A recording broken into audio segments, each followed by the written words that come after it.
Hello everyone. Um, my name's Mark. I'm decided to record my documentary on a spinal fusion that I am going in first thing in the morning for. It's been a long time coming. It's been about 3 years, and I finally decided to stop living on pain pills just to get out of bed. So, time to get this done.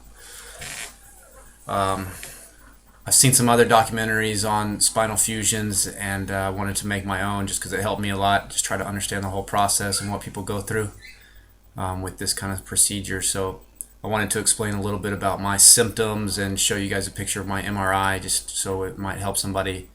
When you see my picture here pop up in a second,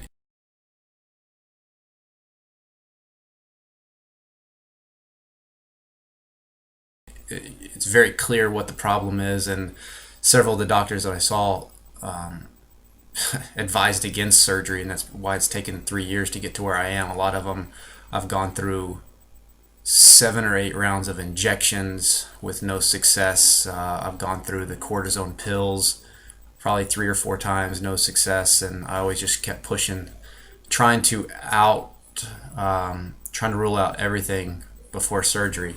I've I've gone through, I've done exercises, core strengthening.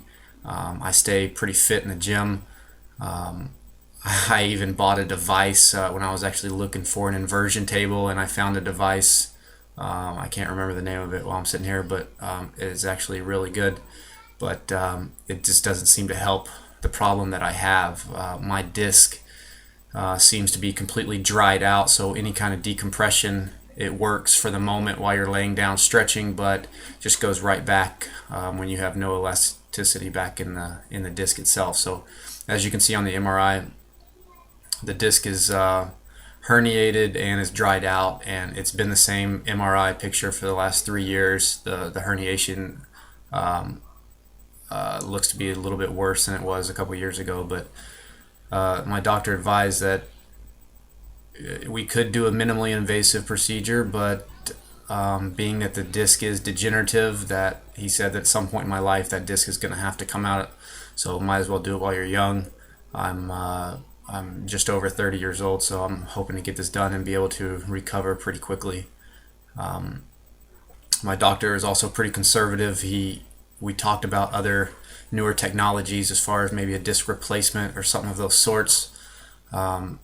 Those are great to a sense, but those do fail, and when they fail, they end up doing a spinal fusion, which is a known successful procedure. So I just decided to stick with that and go ahead and do the full fusion instead of a minimally invasive, just to go ahead and knock it out and start the recovery and hopefully move on pain-free. So this is the night before I go in. I got to be there at 5:30 in the morning, and hopefully we will get this taken care of. Another thing I wanted to mention was my symptoms. Seeing that in the MRI, you can see that it does look like I would have some nerve pain shooting down my legs, but it always kind of the doctors always wondered why I never really experienced the nerve pain. And actually, about a week ago was the first time I actually experienced the nerve pain, actually shooting down both legs. I had never thought or felt anything like it. So that was the first time. My pain has always radiated upwards, which again helped the doctors diagnose that most of my pain is actually coming from the degenerative disc, not actually the herniation. It's not necessarily sitting on my nerve, the part that's poking out into the spinal column. So that's another reason why we decided not to do a minimally invasive procedure and just cut out the herniation part, because I wasn't really on a daily basis experiencing the nerve pain. But it was really weird. Last week I must have twisted or tweaked it a little bit, and I just felt this shooting pain for about 6 hours one morning when I woke up, and that's another just kind of clarify that I was doing the right thing and go ahead and getting this taken care of. So my pain has never limited me physically. I go to the gym as much as I can.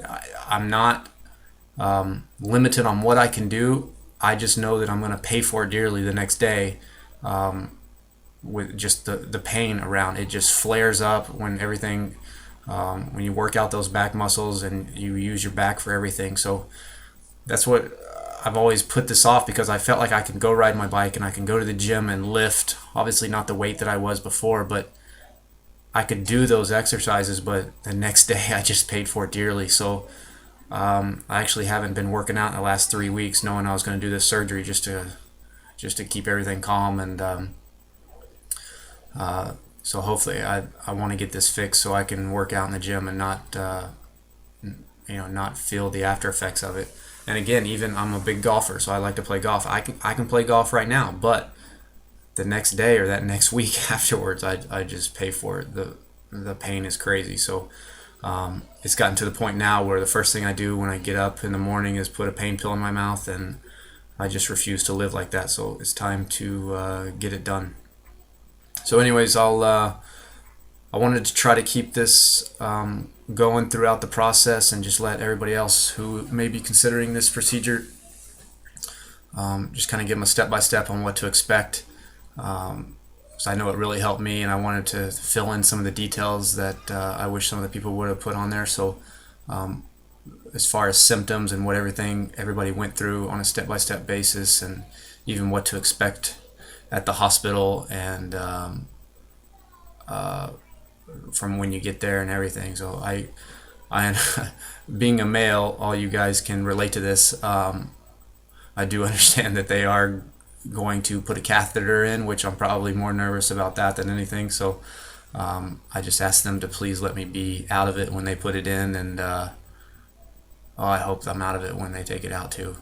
But I don't know. I don't know how I can pull that out. But all you guys out there, you know what I'm talking about, and you can understand why I'm probably stressed about that more than anything. So anyways, the doctor said it'd probably be 4.5 hour procedure. They are going through the back, which my surgeon is a neurosurgeon, which I heard that the neuros go through the back and a lot of the orthopedics go through the stomach. So I'm glad they're going through the back, and don't have to picture me laying on the table with all my guts out to my side while they're working on my spine. So anyways, if I can think of anything else, I'll keep you updated. Hopefully I'm able to make some documentaries very soon after the surgery. Hopefully I'm out tomorrow afternoon, and I'm sure I won't feel very good tomorrow, but I'll try to remember all the details and keep you guys posted as much as possible. So anyways, hope this helps some people, and I look forward to making my next video and letting you guys know how I am. Thanks.